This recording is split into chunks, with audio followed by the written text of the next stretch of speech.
সম্মানিত দিনী ভাই বোন, আমরা বিভিন্ন দিনে যা বলেছি তার একটি গুরুত্বপূর্ণ অংশ বলেছি। মানুষের জীবনে সবচেয়ে জরুরি, ব্যতিক্রম, ভিন্ন ধরনের গুরুত্বপূর্ণ কাজ হচ্ছে সলাত, নামাজ। সলাতের চেয়ে মানুষের জীবনে মানুষ হিসাবে আর কোনো গুরুত্বপূর্ণ কাজ আছে তা কোরআন হাদিসের বিবরণে বোঝা যায় না। যা বোঝা যায় তাতে সবচেয়ে গুরুত্বপূর্ণ কাজ হচ্ছে সলাত।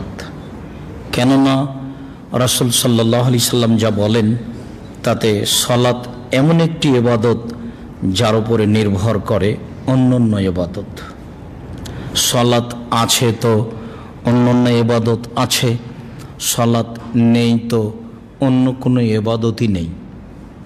যদিও আমরা বিভিন্ন আলেম ওলামাদের মুখে শুনেছি ইবাদতের জগতে সবচেয়ে শক্তিশালী ক্ষমতাধর ইবাদত দান, এরপরেও সলাত না থাকলে দানের মতো শক্তিশালী ইবাদত বিচারের মাঠে টিকতে পারবে না বলে রাসূল সাল্লাল্লাহু আলাইহি সাল্লাম বলেন।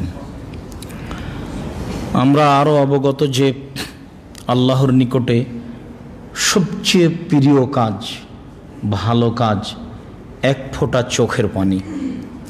রাত দিন যে কোনো সময়ে মানুষ আল্লাহর ভয়ে এক ফোঁটা চোখের পানি ফেলবে, এই কাজটা আল্লাহর কাছে যত প্রিয় আর কোনো জিনিস আল্লাহর কাছে তত প্রিয় নেই।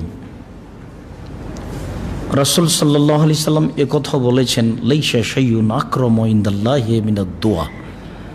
আল্লাহর কাছে চাওয়া কাজটি যত প্রিয়, যত পছন্দনীয়, দুনিয়াতে আর কোনো কাজ আল্লাহর কাছে তত পছন্দনীয়, তত প্রিয় নয়। তার কাছে চাইলেই খুব খুশি, এটাই তার কাছে সবচেয়ে প্রিয়।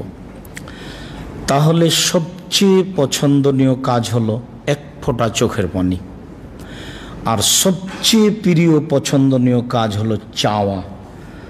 তাহলে দুইটার সমন্বয়ে কান্নাকাটি করে চাওয়া সবচেয়ে পছন্দনীয় কাজ। এরপরেও যদি সলাত না থাকে তাহলে এই কান্নাকাটি করে চাওয়া কাজটি আল্লাহর দরবারে গ্রহণ হবে না। বলছিলাম মানুষের জীবনে সবচেয়ে গুরুত্বপূর্ণ কাজ আমরা অবগত যে সলাত। এরপরে মানুষের জীবনে দ্বিতীয় গুরুত্বপূর্ণ কাজ হলো হালাল রুজি। এবার বলতে হয় এতক্ষণ পর্যন্ত যা বললাম এবার সব নির্ভর করে হালাল রুজির উপর। সব ইবাদত নির্ভর করে সলাতের উপর, তো সলাতও নির্ভর করে হালাল রুজির উপর। হালাল রুজি আছে তো সলাত আছে, হালাল রুজি নেই তো সলাত নেই, সলাত নেই তো কোনো ইবাদত নেই, হালাল রুজি নেই তো সলাতও নেই, তাহলে হালাল রুজি নেই তো কোনো ইবাদত নেই। পৃথিবীর মোহে পড়ে, আহাল পরিবারের পাল্লায় পড়ে, অর্থ সম্পদ লুটে খেয়ে আর একজনকে ঠগিয়ে জীবিকা নির্বাহের কোনো প্রয়োজন নাই। তো হালাল রুজি মানুষের জীবনে দ্বিতীয় জরুরি কাজ হালাল রুজি। বিভিন্ন দিন যা বলেছি তাতে তৃতীয় জরুরি কাজ কোরআন তেলাওয়াত করা বলে আমি মনে করি। আর চতুর্থ জরুরি কাজ মনে করি দুইজন যেখানে বসে আছে জরুরি প্রয়োজন না থাকলে সেখানে না বসা। আপনার অজান্তে কতগুলো পাপ বদনাম হয়ে যাবে যা তাহাজ্জুদ দিয়ে কুলাবে না, টিকবে না। যার কারণে দুজন যেখানে বসে আছে সেখানে আপনার জরুরি প্রয়োজন থাকলে না বসা, এটা আমার জীবনে চতুর্থ জরুরি কাজ বলে আমি মনে করি। বলছিলাম হালাল রুজি। এ ব্যাপারে আল্লাহ তাআলা বলেন, ইয়া আইয়ুহান নাস কুলু মিম্মা ফিল আরদি হালালান তাইয়্যিবা। পৃথিবীর মানুষ, সব মানুষ, আমি জমিনে যা হালাল রুজি হিসাবে দিয়েছি তা তোমরা খাও, হালাল রুজি খাও। যেটা আমি পৃথিবীতে মাটিতে জমিনে রুজি হিসাবে দিয়েছি তার যেটা হালাল সেটা তোমরা খাও। পরের বাক্যটার সাথে আগের বাক্যর কি সম্পর্ক? পরের বাক্যে আল্লাহ তাআলা বলছেন, ওয়ালা তাত্তাবিউ খুতুওয়াতিশ শায়তান। অবশ্যই শয়তানের অনুসরণ করো না, শয়তানের কথা মেনে চলো না। ইন্নাহু লাকুম আদুব্বুম মুবিন, নিশ্চয় শয়তান তোমাদের খোলা মাঠের শত্রু, স্পষ্ট শত্রু। হালাল রুজি খাও, শয়তানের অনুসরণ করো না, এই দুইটা বাক্যের মিল কি? মানুষ যেখানে টিকতে পারে না, তার অজান্তেই জড়িয়ে পড়ে, সেটা হচ্ছে অর্থ, হালাল রুজি। সেটা হালাল রুজি, সেটা হলো অর্থ, সম্পদ। কেন আল্লাহ নবী বললেন ফাত্তাকু দুনিয়া ওয়াত্তাকু নিসা, তোমরা মহিলা থেকে বেঁচে থাকো, পৃথিবী থেকে বেঁচে থাকো। মহিলা যেমন বিপজ্জনক বস্তু, নারীও তেমন, পৃথিবীও তেমন বিপজ্জনক বস্তু। আর দুনিয়া হুলাতুন খাদেরা, পৃথিবী হচ্ছে সবুজ মিঠা বস্তু। একলাহাল বারওয়াল ফাজের, ভালো মানুষও খায়, খারাপ মানুষও খায়। তবে বিচার হবে, বিচারের মাঠে ভালো মানুষ ফল পাবে। কতগুলো মানুষের বিচারই হবে না। আল্লাহ তাআলা বলছেন ফালা নুকিম লাহু ওয়াজরা, আমি ওদের দাড়ি পাল্লাই করব না, ওদের কোনো পাপ নেকিই নাই, ওজনই নাই। তোমরা পৃথিবী থেকে বেঁচে থাকো, পৃথিবী মানুষকে ধোঁকা দিবে। পৃথিবী মানে অর্থ সম্পদ, অর্থ সম্পদের ব্যাপারে, রুজির ব্যাপারে শয়তানের অনুসরণ করো না। প্রত্যেক যেটা খারাপ শয়তান এটা ভালো করে দেখায়, এটা তার কাজ। তার একটা চুক্তি আছে আল্লাহর সাথে যে কিভাবে আমি জাহান্নামে যাব আর আদম সন্তান জান্নাতে যাবে, এটা আমি দেখে ছেড়ে দেব। এটা আমার একটা জিদ, এবং এই প্রতিশ্রুতি নিয়েও মাঠে আছে। তাহলে যেইটা খারাপ সেইটা আপনাকে ভালো করে দেখানোই তার কাজ। সবচেয়ে আদম সন্তানকে ঠেকাতে পারে ও নারীতে ও রুজিতে, সম্পদে আপনাকে ঠেকিয়ে দিবে। যার কারণে আল্লাহ তাআলা বলছেন শয়তান তোমাদের স্পষ্ট খোলাখলি মুখামুখি শত্রু। ওকে তো আমি দেখতে পাই না, ও তো আমার গায়ে এক থাপ্পড় লাগাতে পারে না, কোথায় সে? আল্লাহ তাআলা বলছেন মিনাল জিন্নাত ওয়ান নাস, মানুষ শয়তান, জিন শয়তান। অন্তর থেকে কুমন্ত্রণা দেয় যে সে হলো জিন শয়তান, খোলা মাঠে সামনাসামনি বলে যে সে হলো মানুষ শয়তান। চলো এ করে কি হবে, ওখানে যাই। আব্দুর রাজাক সাহেব এসেছেন, চলেন যাই। আরে বক্তব্য শুনে কি হবে, এখানে বসত। এ হলো মানুষ শয়তান। আর অন্তরে বলছে কেউ নেই, না আজকে এই কাজ করি, আর বক্তব্য শুনেছি, আর একদিন শুনবো, পরে আজকে এখানেই থাকি। এ হলো জিন শয়তান, যাকে দেখা যায় না কিন্তু কাজ ঠিকই করছে। এ হলো জিন শয়তান। যাকে দেখা যায় ভুল পথে ডাকছে, ও হলো মানুষ শয়তান। আল্লাহ তাআলা বলছেন মানুষ শয়তান, জিন শয়তান। শয়তান তোমাদের স্পষ্ট খোলাখুলি শত্রু। অত্র আয়াতে আল্লাহ তাআলা সারা পৃথিবীর সমস্ত মানুষকে হালাল রুজি খাওয়ার ব্যাপারে আদেশ করেছেন। আল্লাহ তাআলা বলেন ইয়া আইয়ুহার রাসূল কুলু মিনাত তাইয়্যিবাত ওয়া আমালুস সালিহা, পৃথিবীর নবী রাসূলগণ আপনারাও হালাল রুজি খান আর সৎ আমল করুন। সব নবীর একই আদেশ, যা ছিল আদম আলাইহিস সালামের, যা ছিল ইব্রাহিম আলাইহিস সালামের, যা ছিল আমাদের নবীর, যা ছিল নূহ আলাইহিস সালামের। সকল নবীকে আল্লাহ তাআলা হালাল রুজি খেতে বলেছে। আর সবচেয়ে উত্তম হালাল খায়রুল মালিন নাস আল্লাহ ইয়াকসুবু বিয়াদিহি, মানুষের সবচেয়ে উত্তম সম্পদ হচ্ছে যে ও নিজে হাতে উপার্জন করে। নিজে হাতে যেটা উপার্জন করে, নিজে হাতে উপার্জন কি? নিজে হাতে মানুষের বাড়ি কাজ করে, নিজে ব্যবসা করে, নিজে দোকানে বসে, নিজে দিনমজুরি করে, নিজের উপার্জন নিজেই করে। এইটা সবচেয়ে উত্তম রুজি বলে রাসূল সাল্লাল্লাহু আলাইহি সাল্লাম বলেন। তিনি বলেন দাউদ আলাইহিস সালাম নিজ হাতে উপার্জন করে খেতেন। জনগণের খাদ্য তিনি গ্রহণ করতেন না।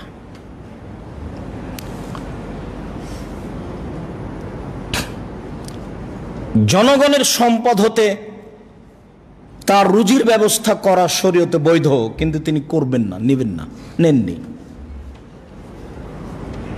আপনারা তো জানেন, আবু বকর সিদ্দিক রাদিয়াল্লাহু তাআলা আনহুকে যখন নেতা খলিফা নির্বাচন করা হলো, তখন তিনি ব্যবসা করার জন্য কাপড়ের বোঝা নিয়ে চলে যাচ্ছেন। বলে, কোথায় যাচ্ছেন? আহাল পরিবার আছে, রুজি উপার্জন করতে হবে। আপনি আপনার কাজ করেন, জনগণের কাজ করেন, রুজির ব্যবস্থা করা হবে। হাদিস বুখারী মুসলিম। তাহলে তো আবু বকর সিদ্দিক জনগণের খাদ্য রুজি হিসাবে গ্রহণ করলেন। জনগণের কাজ করলে তো রুজি উপার্জন করা যাবে না, রুজি উপার্জন করলে তো জনগণের কাজ করা যাবে না। এখন আপনাদের ইমাম সাহেব এখানে 5 ওয়াক্ত সালাত আদায় করান, তো 5 ওয়াক্ত সালাতের জন্য প্রস্তুতি আছে, আসা যাওয়া আছে, তো আরেকজনের কাজ করবে কি করে? এখন যদি কেউ বলে যে ইমাম সাহেব যা আমাদের খাবেন কেন, উপার্জন করে খাবেন, তাহলে তো কাজ হবে না, একটার মধ্যে আর একটা ঢোকে যাবে, কোনোটাই হবে না। তো দাউদ আলাইহিস সালাম নিজ হাতে উপার্জন করে খেতেন বলে রাসূল সাল্লাল্লাহু আলাইহি সাল্লাম বলেন। আল্লাহ তাআলা বলেন, পৃথিবীর সকল নবী রাসূলগণ আপনারা বৈধ রুজি খান। নবীগণকে আদেশ করছেন আল্লাহ। ওয়ামালুস সলেহা, শতামল করুন। এইটাও জটিল, শতামল জটিল। শতামল সিলেটে খুব জটিল। মানে আমি যাকে বলছি শতামল, সেইটা তো শিরক, সেটা শতামল হলো কি করে? সৎ আমল আর আমল দুটো এক নয়। একটা হলো লা ইলাহা ইল্লাল্লাহ চুপে চুপে, এটা একটা আমল। আর সবাই মিলে চিৎকার করে কণ্ঠস্বরে জোরে লা ইলাহা ইল্লাল্লাহ, এটা একটা আমল। শতামল কোনটা? একটা তো হলো দুরুদে ইব্রাহিম, আর একটা হলো আল্লাহুম্মা সাল্লি আলা সাইয়্যিদিনা মাওলানা নবিয়ানা মুহাম্মদ, দুটাই দুরুদ। তো শতামল কোনটা? একটা হলো আল্লাহর পথে দান করা, আর একটা হলো দিবসে দান করা, তো দুটাই দান। শতামল কোনটা? একটা হলো এরকম দিনী পথে দান করা, একটা কবরে দান করা, দুটাই আমল। শতামল কোনটা? মাগরিবের পরে 2 রাকাত সুন্নাত পড়া সুন্নাত, 6 রাকাত পড়া সুন্নাত। শতামল কোনটা? শতামল কোনটা? সৎ আমল। আল্লাহ তাআলা বলছেন, পৃথিবীর সকল নবী রাসূলগণ আপনারা বৈধ রুজি খান এবং সৎ আমল করুন। সবটাই শতামল নয়। মাগরিবের পরে 2 রাকাত সুন্নাত শতামল, 4 রাকাত 6 রাকাত 8 রাকাত যত বেশি হবে সদ হলো বিদাতি বাত আমল, বাতিল আমল। সেটা শরীয়ত নয়, সেটা পরিহার করাই সুন্নাত। পরিহার করাই নাকি? বেশি ইবাদত করে সফল হওয়া যাবে না, শুধুমাত্র একজন মানুষকে মেনে সফল হওয়া যাবে, যার নাম মুহাম্মদ সাল্লাল্লাহু আলাইহি ওয়াসাল্লাম। সূর্য ডোবার সাথে সাথে ইফতার করা আমল, 3 মিনিট দেরি করে পেটুক না সেজে দেরি করে ইফতার করা শতামল। আমল কোনটা শতামল? আমল তো দুটাই হলো, শতামল কোনটা? শুধুমাত্র রাসূল সাল্লাল্লাহু আলাইহি সাল্লামের কথার সাথে যেটা মিল খাবে সেটাই মাত্র শতামল, যেটা মিল খাবে না সেটা পৃথিবীতে শতামল নয়। আল্লাহ তাআলা বলেন, নবী রাসূলগণ আপনারা বৈধ রুজি খান, আপনারা সৎ আমল করুন। নবী রাসূলগণ যদি সৎ আমল করেন না করেন তাহলে সেটাও বাতিল হবে। আল্লাহ তাআলা আমাদের নবীকে বলছেন, লাইন আশরাকতা লা ইয়াহবাতান আমালুক, আপনি যদি শিরক করেন তাহলে আপনার আমল বাতিল হবে। ওয়ালা আশরাকু লা হাবিতা আনহুম মা কানু ইয়ামালুন, ওরা যদি শিরক করে ওদের আমল বাতিল হবে। পৃথিবীর যত মানুষ আছে সবাই যদি শিরক করে সবার আমল বাতিল হবে। আপনিও যদি শিরক করেন আপনার আমল বাতিল হবে। আল্লাহ তাআলা আমাদের নবীকে বলছেন। আল্লাহ তাআলা বলেন, ইয়া আইয়ুহাল্লাযীনা আমানু কুলু মিন তাইয়্যিবাতি মা রাযাকনাকুম, হে পৃথিবীর মুমিন পুরুষ নারী, তোমরা আমি যে রুজি দিয়েছি সেই রুজির পবিত্র হালাল যেটা সেটা খাও। পবিত্র হালাল, পার্থক্য আছে পবিত্র হালালের। গরু হালাল কিন্তু মারা গেছে, এখন খান তো দেখি। এখন হালাল প্রাণী তবে পবিত্র নয়, এখন নাপাক হয়ে এটার খাওয়া যাবে না। গরু হালাল কিন্তু অমুসলিম জবে করেছে, খান দেখি। একটা গরু প্রাণী অমুসলিম জবে করার কারণে ওইটা প্রাণীটা কি হয়ে গেছে? হারাম হয়ে গেছে। আল্লাহ তাআলা বলছেন, মোমেন পুরুষ নারী, তোমরা আমি যে রুজি দিয়েছি সেই রুজি হতে যেটা পবিত্র সেটা খাও।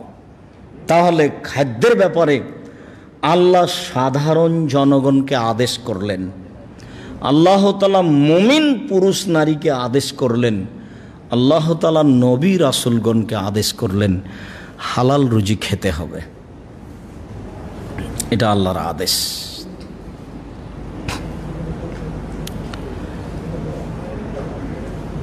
আবু হুরায়রা রাদিয়াল্লাহু তাআলা আনহু বলেন, রাসূল সাল্লাল্লাহু আলাইহি ওয়াসাল্লাম বলেছেন, ইয়াতি আলা নাসে জামানুন লা ইউবালিন নাস মা খাজা মিনহু আমিনাল হালাল আমিনাল হারাম।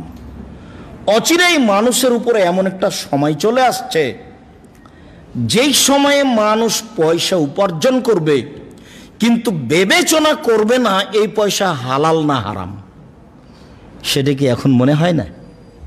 মানুষের পয়সার প্রয়োজন, বিবেচনার প্রয়োজন নেই। চাকরি একটা হলেই হলো, ব্যবসা একটা হলেই হলো। অন্ধকারে ব্যবসা করছে মেশিনে, কম্পিউটারে, নিজেও জানে না কি জিনিস, যার জন্য করছে সেও জানে না কি জিনিস। আন্ধা কো আন্ধা পড়াতা হয়। ইয়াতি আলা নাসে জামানুন, মানুষের উপর একটা যুগ জামানা চলে আসবে, লাইবালিন নাস মা খাজা মিনহু আমিনাল হালাল আমিনাল হারাম। মানুষ পরোয়া করবে না, বিবেচনা করবে না এই চাকুরি, এই রুজি, এই ব্যবসা জায়েজ কিনা।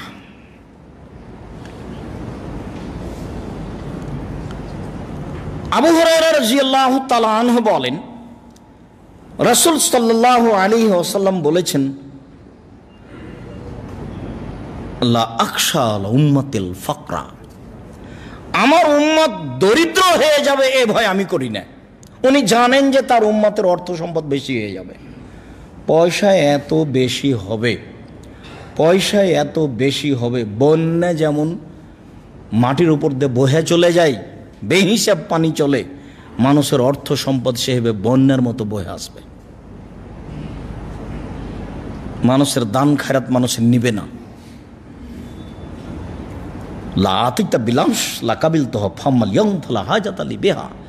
কালকে যদি আপনি দান করতেন তাহলে নিতাম, আজকে আমার কোনো প্রয়োজন নেই। মানুষ মানুষের টাকা নেবে না, এরকম পরিস্থিতি পৃথিবীতে দেখা দিয়েছে। এদেশে মানুষ চাচ্ছে টাকা, যার কারণে মানুষের চিরদিনই টাকা চাওয়ার অবস্থা থাকবে এটা নয়, একদিন থাকবে না। আর যেটা আমি একাধিক দিন বলেছি যে রাসূল সাল্লাল্লাহু আলাইহি সাল্লাম বলেছেন, একটা গাভীর দুধ খাবে একটা গ্রাম, আর একটা ডালিম খাবে একটা বংশ। তো যেই জমিতে গড়ান বিঘায় 33 শতকের বিঘায় 4 মণ ধান হতো, এখন সে 33 শতকের বিঘায় 50 মণ ধান হয়, 40 মণ হয়। তাহলে ব্যবধান দেখেন। যেই গাভীর দুধ হতো হাফ কেজি থেকে 3 কেজি, সেই গাভীর দুধ হয় এখন 3 কেজি থেকে 40 কেজি। ব্যবধান দেখেন।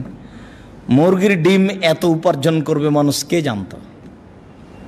কম্পিউটারে মানুষ এইভাবে ব্যবসা করবে, ব্যবসারই কোনো মাথা নাই, হিসাব নাই, কত পথ, এটা কে জানত? পুকুর চাষে মানুষের এত টাকা হবে কে জানত? মুরগি চাষে মানুষের এত টাকা হবে কে জানত?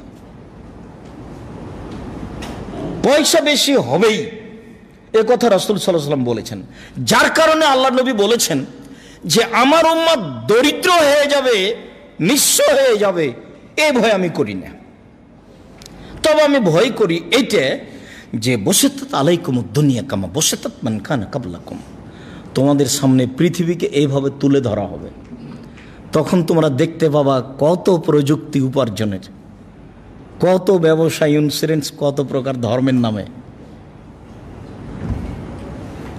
মানে ব্যবসা উপার্জনের কত পথ আছে। বসাতাত আলাইকুম দুনিয়া, পৃথিবী তোমাদেরকে তুলে ধরা হবে, প্রযুক্তি উপার্জনের পয়সার তুলে ধরা হবে, যেমনভাবে পূর্বের লোকের সামনে তুলে ধরা হয়েছিল। হাজার হাজার বছর পূর্বে মানুষ এইভাবেই বেহিসাব উপার্জন করছিল। তুহলিকুকুম কামা আহলাকাতহুম, তোমাদেরকে এই উপার্জন ধ্বংস করে দিবে। পূর্বের মানুষকে যেমন ধ্বংস করেছিল, বুখারী মুসলিম, তাহলে মানুষের উপার্জনের বিষয়টি খুব অস্পষ্ট হবে, ধাঁধার মতো হবে, পয়সা বেশি হয়ে যাবে। ভাবছিলাম যে সুদে খুদে পয়সা বেশি হয়, কত পথে মানুষের পয়সা বেশি হচ্ছে। আবু হুরায়রা রাদিয়াল্লাহু তাআলা আনহু বলেন, রাসূল সাল্লাল্লাহু আলাইহি ওয়াসাল্লাম বলেছেন, ইন্নাল্লাহ তাইয়্যিব লা ইয়াকবালু ইল্লা তাইয়্যিবা, আল্লাহ নিজে পবিত্র, পবিত্র ছাড়া কবুল করেন না। আবু হুরায়রা রাদিয়াল্লাহু তাআলা আনহু বলেন, রাসূল সাল্লাল্লাহু আলাইহি ওয়াসাল্লাম বলেছেন, লা তুকবালু সালাতুন বিগাইরি উযু ওয়ালা তুকবালু সাদাকা মিন মালিল গুলুল, ওযু ছাড়া সালাত হবে না, যেমন হারাম পয়সায় দান হবে না তেমন। হারাম পয়সায় কুরবানি, হারাম পয়সায় হজ, হারাম পয়সায় ইবাদত বান্দেগি। কেন জানি একটা লোক আজকে ওই কারণে এই বিষয়টা বাছাই হলো নাকি, দিনাজপুরের পাশে এসে বলছে, আপনাকে খুব ভালোবাসি, আমাকে একটা পরামর্শ দিবেন, একটা ফতোয়া দিবেন। কি? আমি বাংলাদেশ ব্যাংকের উপর পর্যায়ের কর্মচারী ছিলাম, তো আমাকে মানুষ খুব ভয় পায়, তা আমার চাকরি তো অনেক দিন আগে শেষ হয়ে গেছে, আমার গাড়ি বাড়ি আমি নিজে সবই হারাম, আমার ভাইদেরকে যে টাকা পয়সা দিয়েছি সেটাও হারাম, তা আমার ছেলে নেই, মেয়ে আছে, এখন আমি কি করব? তা আমি বললাম যে 3টা পরামর্শ। এক, আপনার যা অর্থ সম্পদ আছে সব ফকির মিসকিনকে দিয়ে দিন, দিয়ে আপনার পৈতৃক সম্পত্তিতে ফিরে যান। বলে সেটাও নেই, যা ছিল আমার দাদা জমিদারি করতো, মানুষের জোর করে দখল করেছিল, শেষ হয়ে গেছে। তারপরে ভাই ভাতিজাদের কাছে থাকেন, আর না হলে একটা মেয়ের কাছে থাকেন। বলছে আমার এটা একটাও হবে না। তারপরে কি? তারপরে কাজ করে খান মানুষের বাড়িতে। তার মানে ও বলছে যে আমার কোনো কিছুই হালাল নয়, তবে আমি এখন রিটায়ার্ড হয়ে গেছি, তা আমি তো জাহান্নামে চলেই গেছি। আপনার কাছে কোনো পরামর্শ আছে? আপনার পরে যেটা বললেন সে কথা আমি বলছি না। জাহান্নামে যাবেন কেন? আপনি তো এখনো বেঁচে আছেন, আপনার কথা আপনি আল্লাহকে বলতে পারেন। ও হল গফুর রাহিম, রহমানুর রাহিম, রাউফুর রাহিম, বারুর রাহিম, গফুরুল ওদুদ, প্রেমময়, ক্ষমাশীল, প্রতিক্ষমান আছেন, কে ক্ষমা চাই। ইন্নাল্লাহ তাইয়্যিব, আল্লাহ হচ্ছেন পবিত্র। লা ইয়াকবালু ইল্লা তাইয়্যিবা, আল্লাহ বৈধ ছাড়া কবুল করেন না। অবৈধ পন্থায় কোনো ইবাদত, কোনো দান খায়রাত, কোনো কর্ম আল্লাহর দরবারে কবুল হবে না। ইন্নাল্লাহ আমারাল মুমিনিনা বিমা আমারা বিহিল মুরসালিনা, খাদ্য খাওয়ার ব্যাপারে, উপার্জনের ব্যাপারে আল্লাহ নবী রাসূলকে যেমন আদেশ করেছেন, মুমিন পুরুষ নারীকে তেমন আদেশ করেছেন। উপার্জনের ব্যাপারে, খাদ্যের ব্যাপারে নবী রাসূল যেমন আদেশপ্রাপ্ত ছিলেন, মুমিন পুরুষ নারীও তেমন আদেশপ্রাপ্ত। এই উভয়ের মধ্যে উপার্জনে ও খাদ্যে কোনো পার্থক্য নেই বলে রাসূল সাল্লাল্লাহু আলাইহি সাল্লাম বলেন। সুম্মা যাকারা রাজুলা, তারপরে একটা বৈধ অবৈধ রুজির ব্যাপারে একটা লোকের আলোচনা করলেন। ইউতিলি সাফারা, যে লোকটা লম্বা সফরে আছে, আশাসা আকবারা, মাথার চুলগুলি এলোমেলো হয়ে গেছে, ঠিক মতো গোসল করেনি, চিরুনি করেনি, বিপদে পড়েছে। ওয়ামুদ্দে ইয়াদাইহি, তার 2 হাত আল্লাহর নিকটে উত্তোলন করেছে, উঠিয়েছে, হাত তুলে বলছে, ইয়া রাব্বি, হে আমার প্রতিপালক, আমি বিপদগ্রস্ত, তুমি আমাকে বাঁচাও। এরপরে রাসূল সাল্লাল্লাহু আলাইহি সাল্লাম বলছেন, মাতামু হারাম, তার খাদ্য আছে হারাম, মাশরাবু হারাম, তার পানি আছে হারাম, অমালবাসু হারাম, তার পোশাক আছে হারাম, অগজবিয়াবিল হারাম, তার জীবিকা নির্বাহ হারাম। আন্না ইস্তাজাবুল্লাহু, তার ইবাদত, তার প্রার্থনা কি করে কবুল হতে পারে? অত্র হাদিসে দুইটা জিনিস জরুরি। একটা হলো যে সফরে মুসাফিরের দোয়া কবুল হয়। 3 শ্রেণীর মানুষের দোয়া ফেরত দেওয়া হয় না। 3 শ্রেণীর মানুষের দোয়া ফেরত দেওয়া হয় না। তার এক শ্রেণীর মানুষ হচ্ছে মুসাফির। সফরে থাকলে ও যেটা দোয়া করবে সেটা কবুল হয়ে যাবে, সেটা ফেরত দেওয়া হবে না। 2, হাত তুলে দোয়া করলে ফেরত দেওয়া হয় না, কবুল করা হয়। ইন্না রাব্বাকুম হাইয়ুন করিম, নিশ্চয়ই তোমাদের প্রতিপালক লজ্জাশীল, দানশীল। নিশ্চয়ই তোমাদের প্রতিপালক লজ্জাশীল, প্রেমময়। ইয়াস্তাহি মিন আবদিহি, তার বান্দার ব্যাপারে খুব লজ্জা করেন। যে রাফা ইয়াদাইহি ইলাইহি আয়ারুদ্দাহুমা সিফরান, যে হাত দুটি তার কাছে উত্তোলন করেছে, উঠিয়েছে, সে হাত দুটি খালি ফিরিয়ে দিবেন, এটা লজ্জা পায় না। আমার দরবারে হাত উঠিয়েছে, আমি তার হাত দুটি ফিরিয়ে দিব, এটা হয় না। এটা লজ্জা পান, লজ্জা করেন যে কেমনে ফিরিয়ে দিই, তার লজ্জাবোধ আছে। মহান প্রতিপালক, আজিজ, পরাক্রমশালী, কবি, ক্ষমতাশীল, কাদির, সর্বধরনের শক্তি রাখেন। ফাআলুল লিমা ইউরিদ, যা ইচ্ছা তাই করেন। বিচারের মাঠে বলবেন, আলিয়াউমা লা তামলিকু নাফসুন লিনাফসিন শাইআ ওয়াল আমরু ইয়াউমাইযিন লিল্লাহ। আজ কোন মানুষ কোন মানুষের কোনো উপকার করতে পারবে না, একচ্ছত্র মালিকানা আমার হাতে থাকবে। আইনাল মুতাজাব্বির আইনাল মুতাকাব্বির, স্বৈরাচারী, অহংকারী, বদমেজিজেরা কোথায়? আনা মালিকুল আমলাক, আমি হচ্ছি রাজাধিরাজ। তার ক্ষমতাই ভিন্ন, মানুষ চিনেও না, বুঝেও না, বুঝা প্রয়োজনও মনে করে না। কোরআন মাজিদ পড়েও না, পড়া প্রয়োজনও মনে করে না।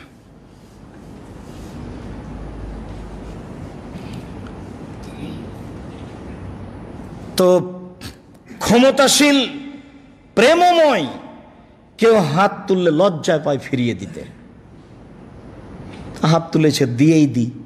তো তাহলে এক মুসাফির, 2 হাত তুলে প্রার্থনা করছে, 3 বিপদগ্রস্ত, মাজলুম, বিপদগ্রস্ত।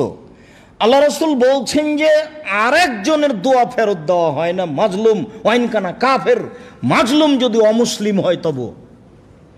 একজন অমুসলিম হিন্দু মানুষ মাজলুম, তার বাড়িটা কেউ দখল করে নিয়েছে জোর করে, ও যদি বলে আল্লাহ আমি মাজলুম, তো ওর বিচার হবে।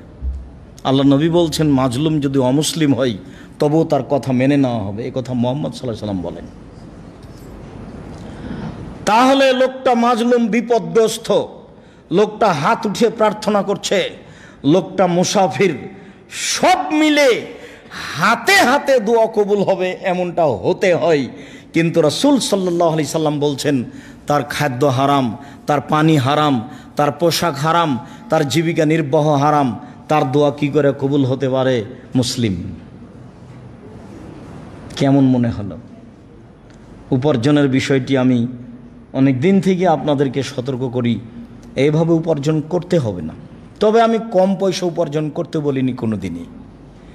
পয়সা কম উপার্জন করলে জাতির কোনো উপকার করতে পারবেন না, কিছুই করতে পারবেন না, নিঃস্ব হয়ে যাবে সব।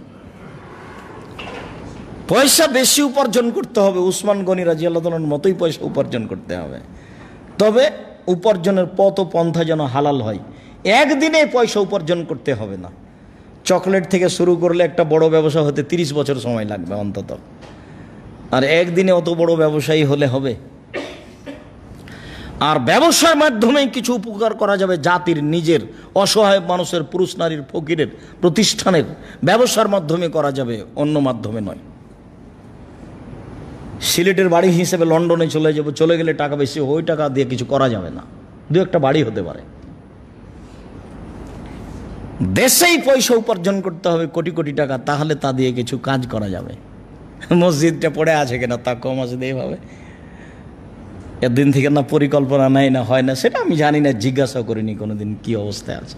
আমি চাচ্ছিলাম এতদিন 10 তলা হয়ে যাবে, বিশাল এক বিল্ডিং হবে ঢাকায় কলিয়াতে সিলেট শহরে, সেখানে এসে খুতবা দেওয়া হবে। বলে আমরা জামিয়া সালাফের বাইতুল হাম জামে মসজিদের অপেক্ষা আছি, থাকেন। বাইতুল হাম জামে মসজিদ খুব অচিরেই শুরু হবে, যেটা রূপগঞ্জ নারায়ণগঞ্জ ঢাকা 200 শতক জমির উপরে ইনশাল্লাহ। শুধু মসজিদের জন্য 200 শতক জমি, প্রায় 10,000 মুসাল্লি একসাথে সালাত আদায় করতে পারবে বলে আমরা আশা করছি ইনশাল্লাহ। বলছিলাম সম্মানিত দ্বীনি ভাই বোন, হালাল রুজির বিষয়টি অতীব জরুরি। নোমান ইবনে বাশির রাদিয়াল্লাহু তাআলা আনহু বলেন, আল হালালু বাইয়িন, হালাল হচ্ছে স্পষ্ট। একটু ছেড়ে আসলাম, হাত তুলে দোয়া একটি গুরুত্বপূর্ণ ইবাদত, এ কথাই ঠিক। হাত তুলে দোয়া একটি গুরুত্বপূর্ণ ইবাদত, এ কথাই ঠিক। হাত তুলে দোয়া করা ব্যক্তিগত ব্যাপার। রাসূল সাল্লাল্লাহু আলাইহি সাল্লাম কবরের শাস্তিকে সামনে রেখে হাত তুলে দোয়া করেছেন। রাসূল সাল্লাল্লাহু আলাইহি সাল্লাম কবরের পাশে গিয়ে হাত তুলে দোয়া করেছেন। রাসূল সাল্লাল্লাহু আলাইহি সাল্লাম মানুষের দোয়া চাইলে হাত তুলে দোয়া করেছেন। রাসূল সাল্লাল্লাহু আলাইহি ওয়াসাল্লাম হজ করতে গিয়ে পরের 2 দিন পাথর মারার পরে হাত তুলে দোয়া করেছেন। রাসূল সাল্লাল্লাহু আলাইহি সাল্লাম চন্দ্র সূর্য গ্রহণের সময় হাত তুলে দোয়া করেছেন। রাসূল সাল্লাল্লাহু আলাইহি সাল্লাম ইব্রাহিম আলাইহিস সালামের ছেলে মেয়ের ব্যাপারে হাত তুলে দোয়া করার কথা নকল করেছেন। হাত তুলে দোয়া করার ব্যাপারে 35টি হাদিস সিরিয়াল দেওয়া আছে দোয়ার বইয়ে, আর 42টি বা এরকম হাদিস আছে জয়ীফ, যেগুলো আমলযোগ্য নয়, সিরিয়াল দেওয়া আছে। আর 16টি স্থান উল্লেখ করা আছে কোথায় কোথায় হাত তুলে দোয়া করতে হবে। আইনে রাসূল সাল্লাল্লাহু আলাইহি সাল্লাম দোয়া অধ্যায়।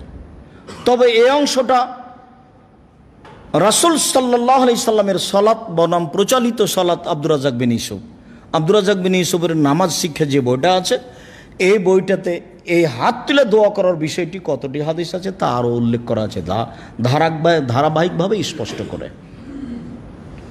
বলছিলাম হাত তুলে দোয়া করা একটি গুরুত্বপূর্ণ ইবাদত। হাত তুলে দোয়া করতে হবে মাঝে মধ্যে, নিজের জন্য জরুরি করে নেবেন, ওটা ব্যক্তিগত ব্যাপার। সমষ্টিগত ব্যাপার হলো পানি চাইতে গিয়ে। পানি চাওয়াটা যদি জুমা মসজিদে খুতবা চলাকালীন হয় তাহলে হাত এভাবে সোজা থাকবে, আর পানি চলাকালীন পানি চাওয়ার জন্য দোয়া যদি মাঠে হয় তাহলে হাত এভাবে থাকবে উল্টে। পানি চাওয়াটাই যদি জুমা মসজিদে খুতবা চলাকালীন হয় তাহলে হবে এভাবে সোজায়, সবাই ইমাম মুক্তাদি সবাই হাত উঠাবে খুতবা চলাকালীন। আর সেটা যদি মাঠে হয় পানি চাওয়ার জন্য তাহলে সবাই ইমাম মুক্তাদি সবাই হাত উঠিয়ে হবে। বহু হাদিস রয়েছে হাত তুলে দোয়া করার ব্যাপারে। হাত তুলে দোয়া করা একটি গুরুত্বপূর্ণ ইবাদত। লোকটি হাত তুলে দোয়া করছিল বিপদে পড়ে মুসাফির অবস্থায়, তবু তার দোয়া কবুল হয়নি, এই জন্য যে হালাল রুজি নেই। নোমান ইবনে বাশির রাদিয়াল্লাহু তাআলা আনহু বলেন, আল হালালু বাইয়িন, হালাল হচ্ছে স্পষ্ট। আল হারামু বাইয়িন, হারাম হচ্ছে স্পষ্ট। ওয়া বাইনাহুমা মুস্তাবিহাতুন, এই দুইটার মধ্যে সন্দেহযুক্ত একটা জিনিস আছে। ব্যবসা, চাকরি, রুজি, কর্ম অস্পষ্ট আছে। লা ইয়ালামুহুন্না কাসীরুম মিনান নাস, বহু মানুষই বুঝতে পারে না যে আমার এই চাকরি বৈধ না অবৈধ, আমার এই ব্যবসা বৈধ না অবৈধ, আমার এই উপার্জন বৈধ না অবৈধ, এটা অনেকে বুঝতে পারে না, বুঝে উঠতে পারে না। রাসূল সাল্লাল্লাহু আলাইহি সাল্লাম বলছেন, ফামানিত্তাকা শুবহাত ইস্তাবরা লিদীনিহি ওয়া ইরজিহি, কেউ যদি সন্দেহ থেকে বেঁচে যায়, যখন বুঝতে পারেনি তখন ছেড়ে দিয়েছে। সন্দেহ থেকে কেউ যদি বেঁচে যায় তাহলে সে তার দিনকে পূর্ণ করে নিল, সে খাঁটি মুসলমান মুমিন। ওমান ওয়াকা ফি শুবহাতে ওয়াকা ফিল হারামে, যে ব্যক্তি সন্দেহের মধ্যে পড়লো ও হারামের মধ্যে পড়লো, চূড়ান্ত সিদ্ধান্ত নেই যার, সেটা চূড়ান্ত হারাম। চূড়ান্ত সিদ্ধান্ত নেই যার, সেটা চূড়ান্ত হারাম। চূড়ান্ত সিদ্ধান্ত নেই যার, সেটা চূড়ান্ত হারাম। হুজুর বলেছেন জর্দা মাকরুহ, আর আব্দুর রাজাক সাহেব বলেছেন জর্দা হারাম। তাহলে তো চূড়ান্ত সমাধা হলো না, তাহলে চূড়ান্ত হারাম। তো মৌলানা সাহেব বলেছেন জর্দা কি কোরআন হাদিসে লিখা আছে, উনি কেন হারাম বলবেন? কথাও তো ঠিকই, জর্দা তো কোরআন হাদিসে লিখা নেই। এখন জর্দা যদি কোরআন হাদিসে লিখতে হয়, তাহলে যত তামাক জাতীয় প্রথা পৃথিবীতে আছে, মানে ব্যবস্থা না তামাক জাতীয়, তাহলে শুধু তামাক জাতীয় লিখতে লিখতে কয়েকটা কোরআন মাজিদ লাগবে।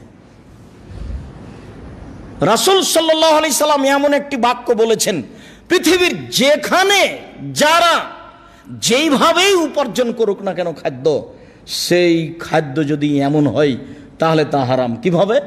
মাসকারা কাসিরুহু ফাকালিলুহু হারামুন, যেটা বেশি খেলে বিবেকের ক্ষতি হবে তার কমও হারাম। তাহলে হাফ কেজি জর্দা খাওয়াইয়া দেন, দেখেন কি হয়।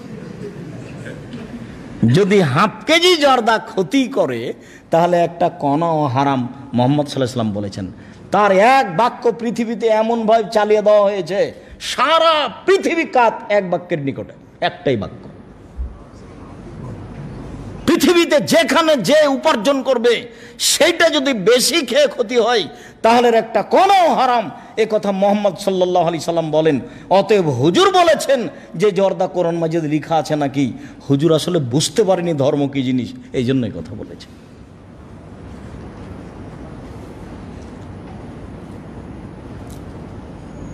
এরপরে তিনি বলছেন কাররাই, সন্ধ্যা থেকে বেঁচে থাকতে হবে রাখালের মতো। এরা হাওলাল হেমা, যে রাখাল আইলে গরু চড়াচ্ছে, আইল বুঝেন কি? আইলে গরু চড়াচ্ছে, ইউশেক সম্ভাবনা রয়েছে, আয়ের তাফিহে গরুতে ধানে মুখ দিতে পারে, শস্যে গরুতে মুখ দিতে পারে। অতএব গরুটা তুমি আইলে নিয়ে যায় না। এই লোকটা যেমন আইলে গরু নিয়ে যাবে না, সন্দেহ আছে গরুতে ধানে মুখ দিতে পারে, এই লোকটা যেমন বাঁচতে চাচ্ছে তোমাকেও বাঁচতে হবে তেমন। যেই ব্যবসাতে সন্দেহ আছে, যেই রুজিতে সন্দেহ আছে, যেই চাকরিতে সন্দেহ আছে, সেই চাকরি ছেড়ে দিতে হবে, কথাই ঠিক। কষ্ট হলেও কিছু দিনের জন্য, আহাল পরিবার সবাই মেনে নেবে, তখন এটা সহজ হবে। অনেক পয়সা উপার্জন করছিলেন, হঠাৎ ছেড়ে দিলে শ্বশুর শাশুড়ি বাপ মা বউ ছেলে মেয়ে সব একদিকে হয়ে যাবে।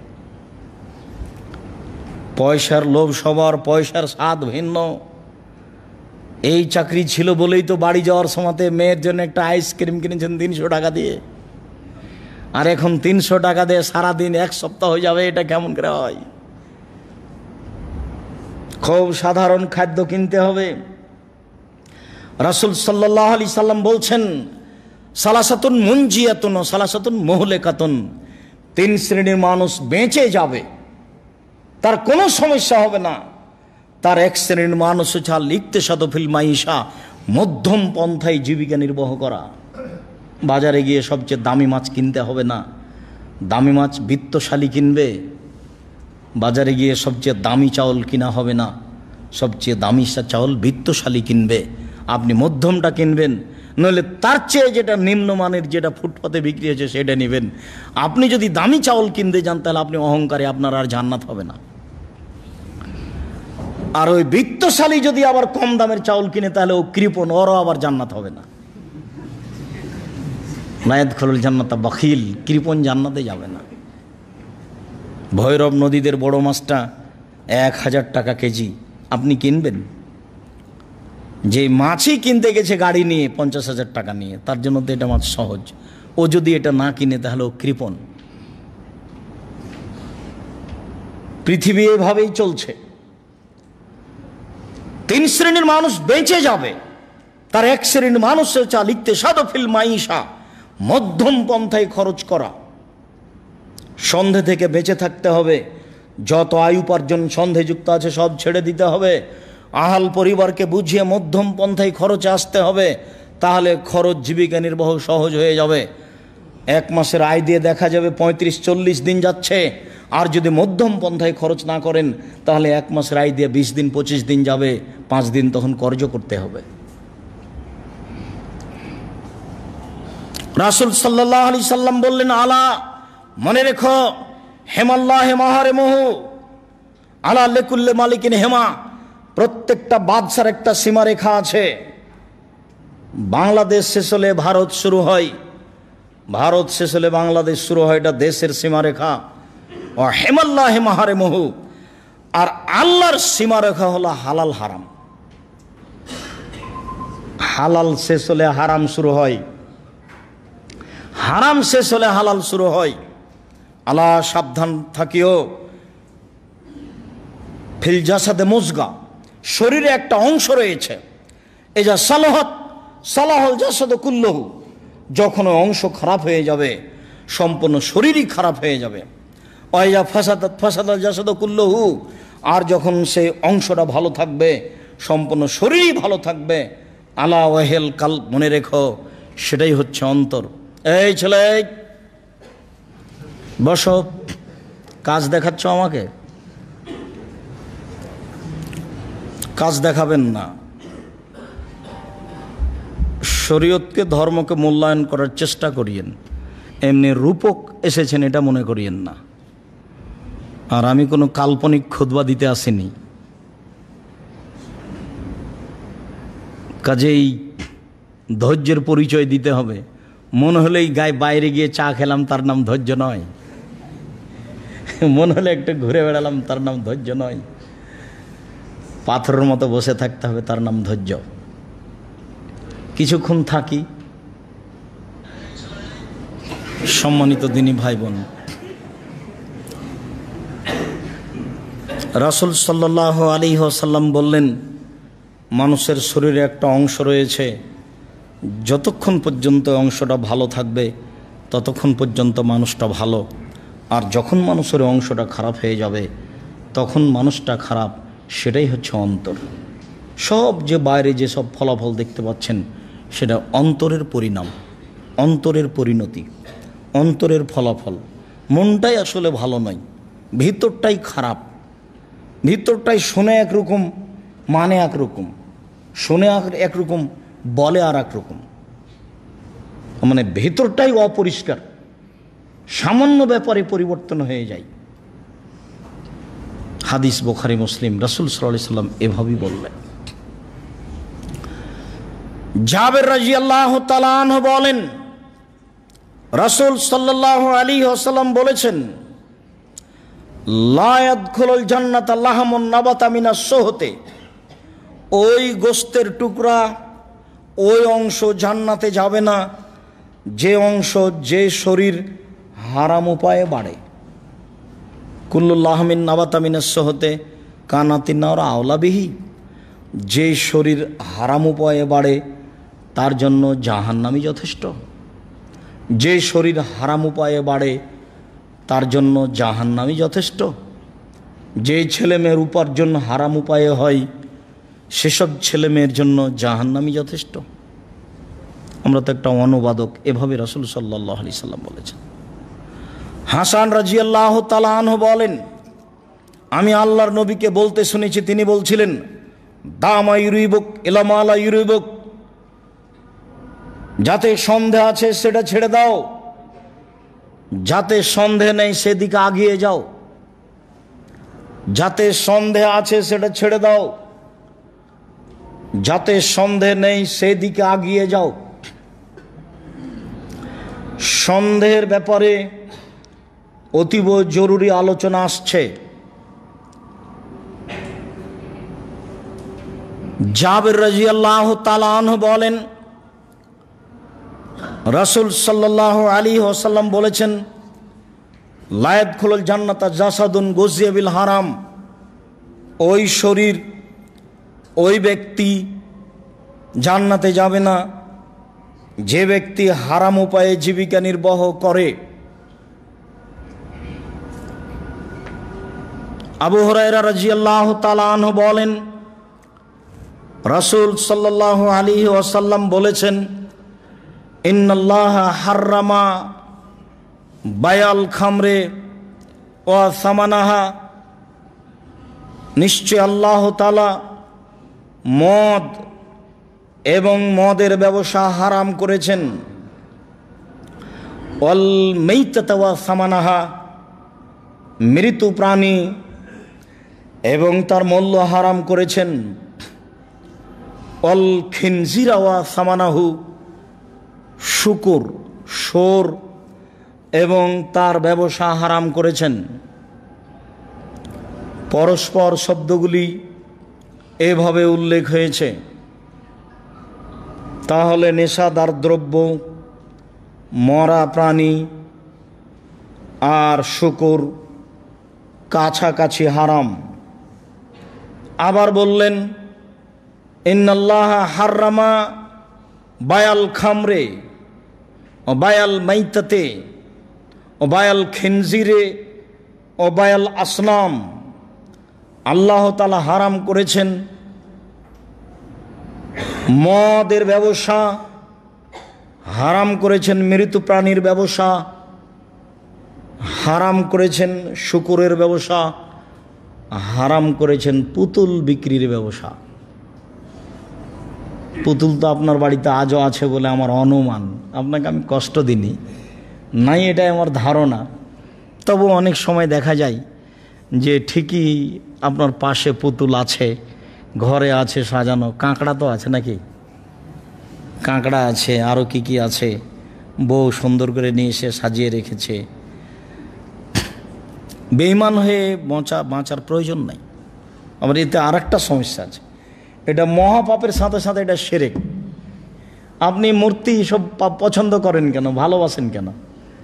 যত দামে বেশি মূর্তি কিনেছেন, বেশি দাম দিয়ে, তত মন খারাপ করে ভাঙবেন। যদি এমনি প্লাস্টিকের পুতুল কিনেন তো এমনি ভেঙে দিন, আর যদি এটা সে স্বর্ণ রূপা হীরার হয় তাহলে একবারে দাঁত কিটমিট করে একবারে খুব বেশি করে শক্তি করে আছাড় দিয়ে ভাঙবেন, তাহলে হক আদায় হবে। আর বাপের ছবিটা যদি থাকে মরে যাওয়ার পরে পাসপোর্ট সাইজের বাড়িতে, ওটা আজকে ছিঁড়ে দিতে হবে, ওটা জ্বালিয়ে দিতে হবে। মোবাইলে যদি থাকে মা, খালা, ফুফু, বাপ, দাদা, নানি, নানা, কারও রাখা হবে না, ওর সাথে কোনো আপোষই নাই, সামান্যতম নেই। একটু এইভাবে যে ভিডিও এগুলো হচ্ছে, আমি অনেক সময় অস্পষ্ট, আমি বুঝতে পারিনি এর কী হবে। সবাই বলছে, তাই আমিও বলছি যে এগুলো নিরুপায় করা যাবে, কোনো আপোষ নাই। এই খুব খারাপ জিনিস। বাড়িতে যা আছে এরকম অ্যালবামে থাকার, মোবাইলে থাকার, শোকেজে থাক, একটা থাকতে পাবে না। চিরদিনের জন্য মুহাম্মদ সাল্লাল্লাহু আলাইহি সাল্লাম পুতুল ক্রয় বিক্রি হারাম করেছেন, তার ব্যবসা হারাম করেছেন। এর মাধ্যমে যা উপার্জন আসবে সব হারাম। উমামা বাহিলি রাদিয়াল্লাহু তাআলা আনহু বলেন, রাসূল সাল্লাল্লাহু আলাইহি সাল্লাম বলেছেন, লা তাবিউল কায়নাত, বাদ্যযন্ত্র, গান বাজনার মাধ্যম, গায়িকাদের তোমরা ক্রয় করো না, বিক্রি করো না। ওয়ালা তাশতারুহুন্না, তোমরা তাদের ক্রয় করো না। ওয়ালা তুআল্লিমুহুন্না, তোমরা গান বাজনা, বাদ্যযন্ত্র, হারমোনিয়াম এসব কিছু ছেলে মেয়েদের শিখিয়ে দিও না। সামানাহুন্না হারাম, এর মাধ্যমে যত উপার্জন হবে সবই হারাম। গান বাজনা ছাড়া হেডমাস্টারের হেডমাস্টারই চলে না। গান বাজনা, বাদ্যযন্ত্র চিরদিনের জন্য হারাম, টোটালি হারাম, সম্পূর্ণরূপে হারাম। আব্দুল্লাহ ইবনে ওমর রাদিয়াল্লাহু তাআলা আনহু বলেন, সামিয়া রাসূলুল্লাহ সাল্লাল্লাহু আলাইহি ওয়াসাল্লাম আল মাজামির, বাদ্যযন্ত্র আল্লাহ রাসূল শুনতে পেলেন। ফওয়াজা ইসবাইহি ফি ওজনাইহি, শুনে আল্লাহর নবী তার দুই আঙ্গুল তার দুই কানের ভিতরে ঢুকিয়ে দিলেন। অনানিত তরিকে, রাস্তা থেকে দূরে সরে গেলেন। রাস্তা থেকে দূরে সরে গিয়ে বলছেন, হাল তাসমাউ শায়, আব্দুল্লাহ ইবনে ওমর তুমি কি কিছু শুনতে পাচ্ছ? কুলতু লা, আমি বললাম জি না, শুনতে পাচ্ছি না। ফারাফা ইসবাইহি মিন উযনাইহি, তখন আল্লাহর নবী তার দুই আঙ্গুলকে দুই কান থেকে সরিয়ে নিলেন। বাজনা শুনে তিনি কানের ভিতরে আঙ্গুল ঢুকিয়ে দিলেন। যে বাজনা আপনার বাড়িতে দিন রাত চলে, বাড়িতে যদি 20টা রুম থাকে তাহলে 19টা রুমে বাজনা চলে, সব দোকানে বাজনা চলে, সব ঘরে বাজনা বাদ্যযন্ত্র চলে, সব দোকানে মেয়ে নাচে, সব বাড়িতে মেয়ে নাচে। রাসূল সাল্লাল্লাহু আলাইহি সাল্লাম বলেন, তোমরা গায়িকাদের ক্রয় করো না, তোমরা গায়িকাদের বিক্রয় করো না, তোমরা গায়িকাদেরকে গান বাজনা শিখিয়ে দিও না। ওদের মাধ্যমে যত পয়সা উপার্জন হয় সব হারাম। যেসব দোকানে বাদ্যযন্ত্রের মাধ্যমে উপার্জন হয় সবই হারাম, অথচ ব্যবসা ছিল হালাল। কিন্তু বাজনা দিয়ে তাকে হারাম করেছে। ব্যবসা, মুদির দোকান, চাউল আছে, আটা আছে, ডাল আছে, কাপড় চোপড় আছে, ভালো বৈধ জিনিস আছে, কিন্তু বাজনা চলছে। একবারে শাড়ি পরিয়ে মেয়েটাকে ল্যাংটা করে সাজিয়ে রেখেছে। যদি মেয়ে সাজিয়ে রাখতে হয় তাহলে মাথা ছাড়া রাখতে হবে। ব্যবসা হালাল ছিল, কিন্তু মাধ্যম হারাম হওয়াতে সবই হারাম, কোনো সুযোগ নাই। সরিষা সম পরিমাণ আপোষ নেই। সারা পৃথিবীর মানুষ যদি এভাবে উপার্জন করে, সব দোকানপাটে নারী তুলে, পুরুষকে তুলে, এইভাবে ছবি মূর্তি দিয়ে, সারা পৃথিবীর মানুষই পাপী। সারা পৃথিবীর মানুষ যদি একসাথে ইবাদত করে, জিন, ইনসান, মানুষ যা কিছু আছে, পশু প্রাণী, সবাই যদি একজন মানুষের অন্তর হয়ে যায়, মানে সবাই যদি পরহেজগার হয়ে যায়, আল্লাহর নবী বলছেন, আল্লাহ তাআলা বলেন, আমার রাজত্বের এক পয়সা লাভ হয় না, আমার রাজত্বের এক পয়সা মান মর্যাদা বৃদ্ধি হয় না। সবাই যদি ভালো হয়ে যায়, সবাই হিন্দু, মুসলমান, বৌদ্ধ, খ্রিস্টান সবাই যদি সুবহানাল্লাহ, আলহামদুলিল্লাহ বলে, তাহলে আমার রাজত্বের এক পয়সা সরিষা সমপরিমাণ কোনো সুবিধা হয় না। সবাই যদি নাফরমান হয়ে যায়, মানুষজন, জিন, ইনসান যা কিছু আছে, সবাই যদি আমাকে অমান্য করে, কেউ যদি আল্লাহকে স্বীকার না করে, আমার রাজত্বের এক পয়সা আসে যায় না। আমরা আছি, কিছু ভোগ করছি, করব, এটা সব নফল। এই নিয়ে আল্লাহর কাছে তেমন কিছু নেই। তার নাম দয়াশীল, ক্ষমাশীল রেখেছেন আমার আপনার সুবিধার জন্য।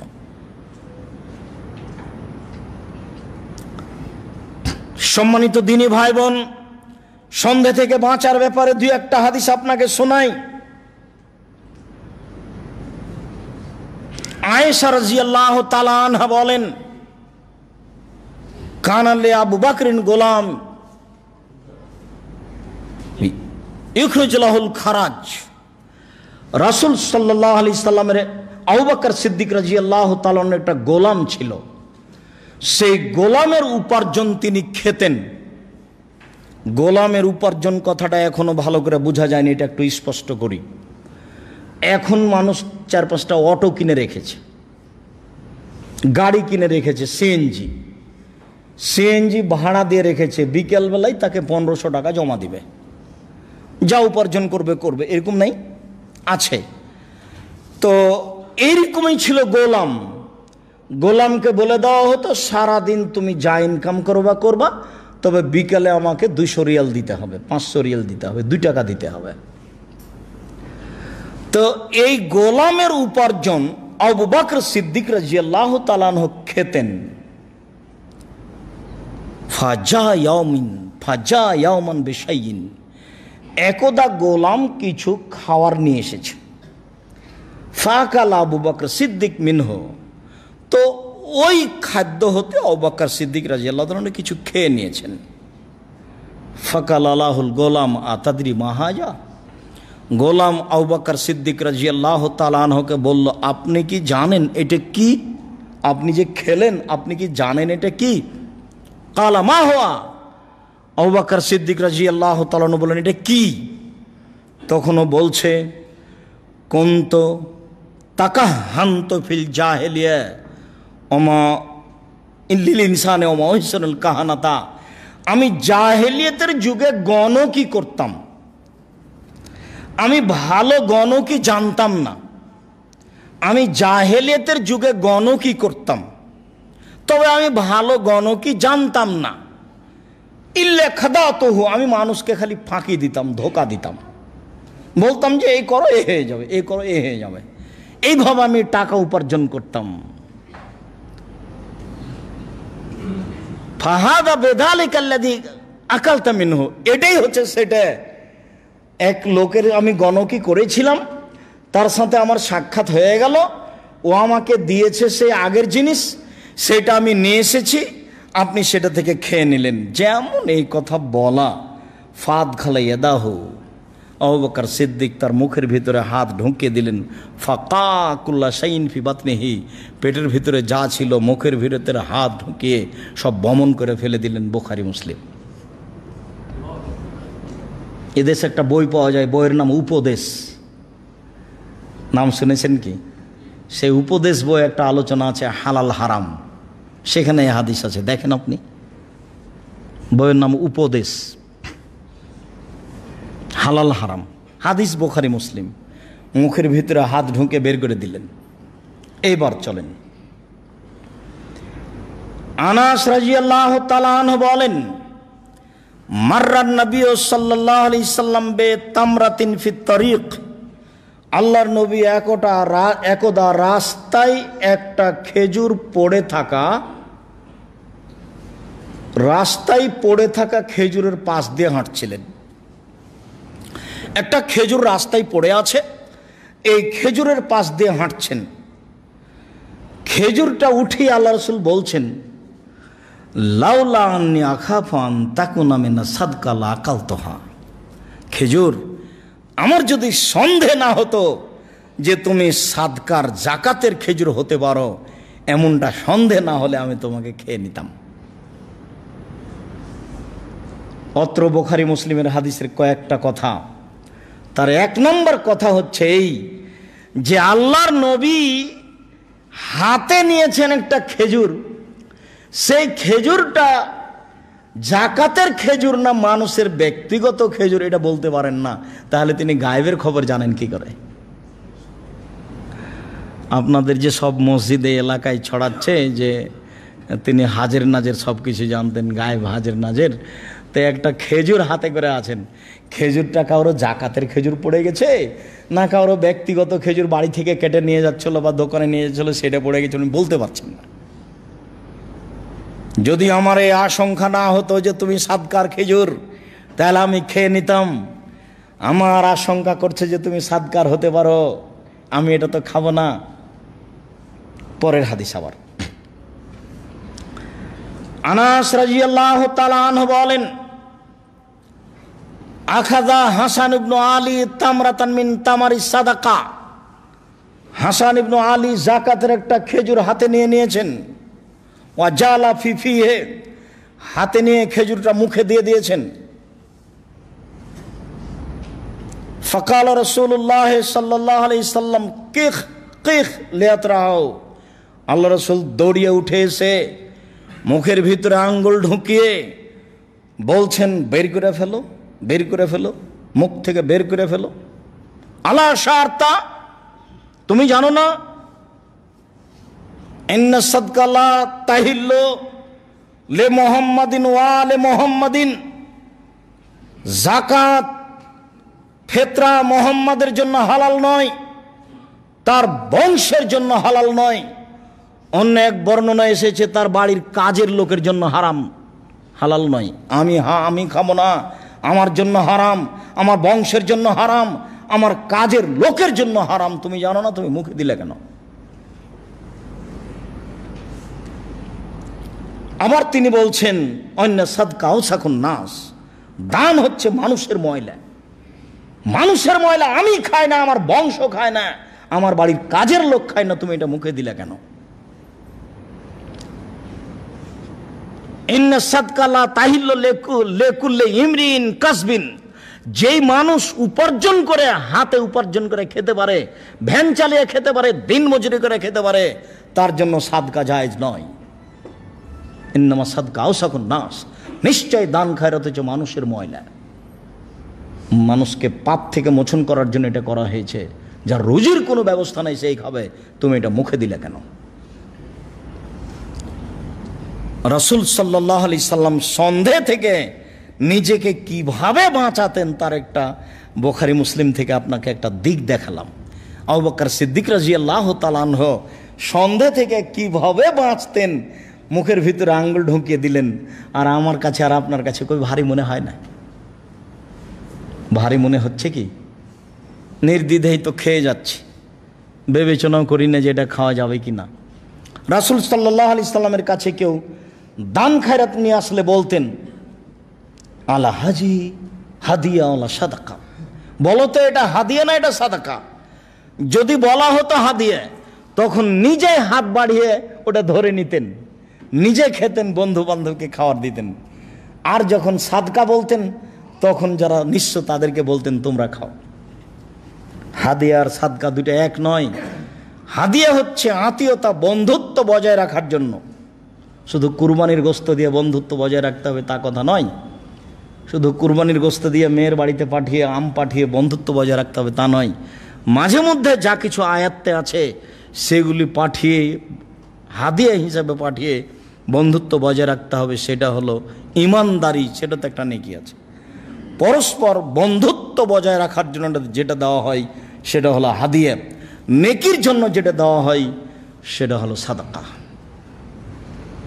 যেহেতু সাদকা সবাই খেতে পারে না, কাজেই আপনার বাপ মরেছেন, তার জন্য 40 দিনের দিন 4 দিনের দিন গরু জবাই করে মানুষকে খাওয়াবেন, তো এটা তো নেকির কাজ, এটা তো এখন সাদকা, মানুষের ময়লা, এটা সবাই এসে খায় কি করে? সব বিত্তশালীরা গাড়ি বাড়ি নিয়ে এসছে, বউ নিয়ে এসছে, বেশ আনন্দ করে খেয়ে যাচ্ছে। এও বুঝে না ওর কবরে কি হচ্ছে, যারা খেয়ে যাচ্ছে তারাও বুঝে না কবরে কি হচ্ছে। যদি না খাওয়ায় তাহলে বলে তুমি খুব কৃপণ, তোমার তো টাকা পয়সা ছিল, তুমি কাজটা করলে না, তুমি তো করতে পারতে, অসহায় মানুষকে খাওয়াই দেয়। তো অসহায় মানুষকে তো তুমিও এসেছো কেন এখানে খেতে? অসহায় মানুষ, এটা হারাম। দুইটা পদ্ধতি আছে, যদি নির্ধারিত দিনে হয় তাহলে শিরক, আর যদি নির্ধারিত দিনে না হয় তাহলে বিদাত। নির্ধারিত দিনে শিরক এবং বিদাত দুইটা একসাথে, মানে এটা করা যাবে না। মানুষ মারা গেছে, বাপ মা মারা গেছে, তার জন্য সহজ পথ পানির পথ, একটা ভালো দামি পানি উঠানো মেশিন তাকুয়া মসজিদে দিয়ে দিতে হবে, মায়ের নামে বাপের নামে। অসহায় পুরুষ নারীকে কাপড় দিতে হবে কিনা, এটা হলো দ্বিতীয় পরামর্শ। তৃতীয় পরামর্শ, টাকা পয়সা আছে, কওমি মাদ্রাসায় বিল্ডিং বাড়ি তৈরি করে দিতে হবে, ছাত্রছাত্রীদের থাকার ব্যবস্থা, এতিমদের থাকার ব্যবস্থা। একেবারেই সহজ পথ, বাপ মায়ের জন্য, আত্মীয় স্বজনের জন্য কাপড় চোপড়ের ব্যবস্থা করা। ওই যে খাওয়া মানুষ মাথায় আছে, তখন বলছে যে আব্দুর রাজ্জাককে সবই যদি না জায়েজ হয় তাহলে এতিমখানালে এতিমগুলোকে খাওয়াই, মানে খাওয়াবেই। হ্যাঁ, ওইটা মাথায় চেপে আছে, কোনটা উত্তম কোনটা প্রয়োজন সেটা বুঝতে চায় না। সম্মানিত দিনী ভাই বোন, মানুষের উপার্জনের হারাম পথের সবচেয়ে যেটা বেশি বড় হারাম পথ মানুষের, সেটা হলো সুদ। সেটা হলো অজান্তে ব্যবসা, যেটা আপনি করছেন সেটা বুঝতে পারছেন না সেটা হালাল না হারাম। রাসূল সাল্লাল্লাহু আলাইহি ওয়াসাল্লাম না আনিল হাসাতে ওয়াল গারারে, আল্লাহর নবী কঙ্কর দিয়ে ক্রয় বিক্রয় করতে নিষেধ করেছেন। আবার প্রতারণামূলক ব্যবসা করতে নিষেধ করেছেন। কঙ্কর দিয়ে ব্যবসা ছিল এই যে হাতে আপনার একটা কলম আছে, দোকানে অনেক কাপড় আছে, আপনি কাপড় কিনতে এসেছেন। জাহেলিয়াতের যুগে প্রথা ছিল এই কলমটা ছুঁড়ে মারবেন দোকানের কাপড়ের উপরে, যেই কাপড়টার উপরে গিয়ে পড়বে সেটা নিতে হবে, পছন্দ হোক আর না হোক। এটা হলো কঙ্কর ছুঁড়ে, পাথর ছুঁড়ে ক্রয় বিক্রয়। রাসূল সাল্লাল্লাহু আলাইহি ওয়াসাল্লাম এটা নিষেধ করেছেন। তারপরে নিষেধ করেছেন যেখানে প্রতারণা আছে, যত ক্রয় বিক্রয়ে প্রতারণা আছে সব হারাম। ডাক্তার পয়সা পাবে বলে দুর্বল সাধারণ ঔষধ ভালো ঔষধ বলে লিখে দিয়েছে, প্রেসক্রিপশনে লিখে দিয়েছে যে এই ওষুধ কিনেন, অথচ জানে এর চেয়ে ভালো ওষুধ আরেকটা আছে। এ হলো প্রতারক, এর উপার্জন হারাম। চিকিৎসা হালাল ছিল, কিন্তু ওর কর্মের কারণে ওর সম্পূর্ণই হারাম। যা উপার্জন করছে ছেলে মেয়ে নিয়ে, আহাল পরিবার নিয়ে, সব হারাম। বৈধ এখানে হওয়ার কোনো পথ নাই। পৃথিবীর কোনো মানুষ এর বৈধতা দিতে পারবে না। উনি যদি কলমে জেনে শুনে ঔষধ লিখেন যা তার জানা আছে এর চেয়ে ভালো আছে। ঠিক অনুরূপী আপনি চিকিৎসায় ঔষধ বিতরণের ব্যবসা করেন কোম্পানির পক্ষ থেকে, আপনি জানেন যে এর চেয়ে ভালো ঔষধ আছে, তখন আপনি বলছেন যে না এটা খুব ভালো, এটাও খুব ভালো, এটা আপনি নেন। দোকানে গিয়ে বলছেন, আপনার এত শ্রম, ভোর রাত্রে উঠে গেছেন দোকানে, ওখান থেকে ওষুধ নিয়েছেন, আবার নিয়ে আসছেন এখানে, সারা দিন ছুটে বেড়াচ্ছেন রাত 10টা 11টা পর্যন্ত, কত কষ্ট করে বাপ মায়ের জন্য ছেলে মেয়ের জন্য উপার্জন করলেন, সবই হারাম। এর একটা টাকা বৈধতার কোনো পথ মানুষ দেখাতে পারবে না। আপনি জানেন এর চেয়ে ভালো ওষুধ আছে, আপনি এটা ভালো বলে কেন বিক্রি দিলেন, এখানে ওখানে দিলেন কেন? এর নাম গারার, এর নাম প্রতারণা। আপনি জানেন যে এই কাপড়ের ভিতরে ক্ষতি আছে, কিন্তু ভিতরে একটু ছিঁড়া আছে, যদি প্রকাশ পাই তাহলে 200 টাকা কম হবে, তাই আপনি না বলে কাপড়টা বিক্রি করে দিলেন। গোটা ব্যবসাটাই হারাম। তার মানে আপনি প্রতারক। কেন আপনি এটা করতে গেলেন? আপনি একজন ছোট ব্যবসায়ী, বেগুন কিনেন, বিক্রি করেন, বড় বেগুনগুলি উপরে রেখেছেন, অথচ নিচে সব ছোট বেগুন আছে, দিয়ে আপনি একটা বিক্রি করলেন। নিজের জমি, নিজের পৈতৃক সম্পত্তি কষ্ট করে বেগুনের চাষ করেছেন, কিন্তু বেগুন কয়েকটা ভালো বস্তার মুখের উপরে রেখে বেশি দামে বিক্রি করলেন। এর নাম গারার। এমন বাক্য আল্লাহ রসুল একটা বলেছেন যা কিয়ামত পর্যন্ত চলবে। যেখানে নিয়ে যাবেন সেটা ব্যবহার করা যাবে। এখানে একটা পুকুর, 100 টাকার টিকিট কেটে সারাদিন মাছ মারবেন। একটা মাছ যদি পাওয়া যায় তাহলে তার ওজন 10 কেজি, অনেক টাকা হবে। সারাদিন বসে আছেন 100 টাকা দিয়ে, আপনি ছিপটে নিয়ে বসে আছেন মাছ মারার জন্য। এর নাম গারার, এটা হারাম। এই পুকুরে মাছ আছে, এই পুকুর মাছ সহ বিক্রি হচ্ছে, এর নাম গারার, এটা হারাম, এটা করা যাবে না। পুকুরে মাছ নাই, মাছ ছেড়ে ব্যবসা করবেন তখন জায়েজ। বুঝাতে পারি না মনে হয়। রাসূল সাল্লাল্লাহু আলাইহি সাল্লাম বললেন, না আনিল হাসাত আন বাইল গারারে। রাসূল সাল্লাল্লাহু আলাইহি সাল্লাম আন বাইল হাসাত আন বাইল গারারে, কঙ্কর ছুঁড়ে ক্রয় বিক্রয়কে হারাম করলেন। ঠিক অনুরূপী প্রতারণামূলক যত ক্রয় বিক্রয় আছে সব হারাম। আপনি যে ওটাকে কি বলছেন, যেটাকে বলা হয় যে শেয়ারে ব্যবসা, বা আপনি কম্পিউটারে কি কি কেন যেন ব্যবসা করছেন, আপনি কি জানেন ওটা কি? সেটার বাজার মূল্য কি, সেটা জিনিস কি? যে জিনিসটা কিনছেন সেই জিনিসটা কম্পিউটারেই কিনেন, যদি জিনিসটা হালাল বলে আপনার কাছে স্পষ্ট হয়ে থাকে, যার কাছে হস্তান্তর করছেন সেও নিখুঁতভাবে পাবে বলে আপনি নিশ্চিত, তখন এটা জায়েজ। আপনার অধীনে না আসলেও কলমে কলমে আপনি বিক্রি করলেন, মুখে মুখে আপনি কিনলেন, বিক্রি করলেন, কিন্তু আপনি জানেন এটা কি। এখন না জেনে কম্পিউটারে শুকুরের ব্যবসা করছেন, এটা কি দিয়ে হবে? বা যে জিনিস কিনছেন আর যে জিনিস বিক্রি করছেন নিজেই জানেন না হালাল না হারাম, এটা কিভাবে হবে? ঠিক অনুরূপী এটা তো সিলেট চট্টগ্রাম নয়, ব্যবসার জিনিস আপনার স্টিমারে এসেছে, আপনি না নামিয়ে আর একজনের কাছে বিক্রি করে দিলেন, তা ঠিক আপনি বিক্রি করেন, কিন্তু যেই জিনিসটা এসেছে স্টিমারে সেই জিনিসটা কি আপনাকে নিশ্চিত জানতে হবে, আপনাকে নিজে, এবং তার মালিকানা কাগজ টাগজ আপনার ঠিক আছে কি না, তারপরে আপনি আর একজনকে দিবেন, হস্তান্তর করবেন, তখন জায়েজ। কিন্তু আপনি বুঝতে পারেননি জিনিসটা কি, ঠিক কি বেঠিক, আপনি নিশ্চিত নন যে জিনিসটা বিক্রি করছি সেটা কি, কতদূর ভালো মন্দ, ততক্ষণ আপনি বিক্রি করতে পারবেন না। পরিশ্রম অনেক, কিন্তু ব্যবসা হারাম।